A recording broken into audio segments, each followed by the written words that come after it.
এটা যে খাচ্ছ কি বলো তো এটা? আমি তো এখন ওয়ার্কআউট করব, তো ওয়ার্কআউটের আগে তো প্রি ওয়ার্কআউটই খাই, তো প্রি ওয়ার্কআউটই হবে।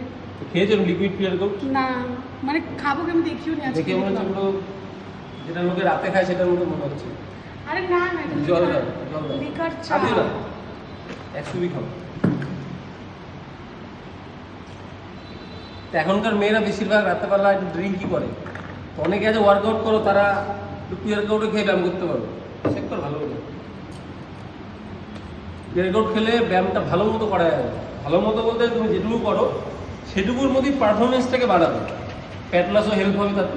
এটা খেলে অ্যাকচুয়াল ফ্যাট লস হবে না, আর ওয়ার্কআউটটা তুমি ভালো করতে পারবে, এতে খুব ভালো। ব্যায়াম ভালো, সিরাপের মতো খেতে। মিষ্টি হলেই ভালো। খেয়ে নাও, গোটা খেয়ে নাও, বিরাট ব্যায়াম করতে হবে। পা মারো, পা হবে, পা আজকে লেগস ডে হবে। পেপসির মতো খেতে সেই। পেপসি কোনদিনও খাওয়াইনি। আরে না খাও খাও।